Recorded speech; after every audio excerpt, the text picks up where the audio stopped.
رابطه باید از نظر احساسی رضایت طرفین رو برآورده بکنه. رابطه عاطفی مثبت باید شما رو خوشحال‌تر کنه و باعث بشه حالتون بهتر بشه. با این حال اگر رابطه‌ای باعث ناراحتی شما شد، ممکنه شما درگیر یه رابطه سمی شده باشید. توی این ویدیو 5 تا نشونه مهم رابطه سمی رو بهتون میگیم. 1. عدم اعتماد. یکی از علائم هشدار دهنده رابطه سمی عدم اعتماده. توی این روابط هر حرکت شما زیر سوال میره و نظرات شما اصلا اهمیتی نداره. چنین مواردی از عدم اعتماد متقابل ناشی میشه.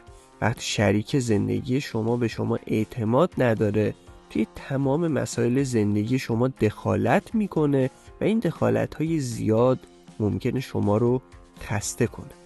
اعتماد پایه و اساس هر رابطه سالمیه و اگه اعتماد توی رابطه شما وجود نداشته باشه، شما وارد یک رابطه سمی شدی. شماره 2. بی احترامی کردن. احترام گذاشتن به همدیگه علامت یک رابطه سالمه. با این حال توی روابط سمی متوجه میشید که همسرتون از شما بی دلیل انتقاد میکنه یا به شما توهین میکنه. روابط سمی باعث آسیب به روح و روان شما میشه و حتی ممکنه که احساس کنید برای تحقق بخشیدن به خواستهای خودتون باید تمام انرژی خودتون رو صرف کنید، ولی عملاً این تلاش ها بیفایده است. 3. عدم صداقت. توی یه رابطه سالم باید بتونید تمام مسائل شخصیتون رو با یکدیگر به اشتراک بذارید. اگر هر کدوم از شما بهونه‌ها و دروغایی برای مخفی نگه داشتن از همدیگه پیدا کنید، پس به همدیگه اعتماد ندارید. این وضعیت نشون دهنده رابطه سمیه. 4. غم و اندوه همیشگی.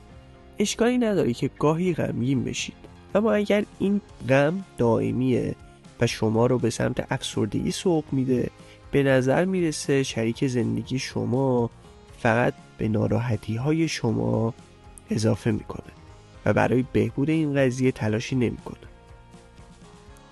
5. قطع روابط با دوستان و خانواده خود. روابط سمی میتونن اونقدر طاقت فرسا باشن که شما مجبور بشید که دوستا و خانواده‌تون رو ترک بکنید و یا اونها رو نادیده بگیرید. اگه برای جلوگیری از درگیری با همسرتون روابط خودتون رو با دوستاتون و خانواده‌تون متوقف کردید، این نشونه یه رابطه سمی. توی کامنت ها لطفاً بهمون بگین دیگه چه علامت هایی برای رابطه های سمی میشناسید که ما اشاره بهشون نکردیم.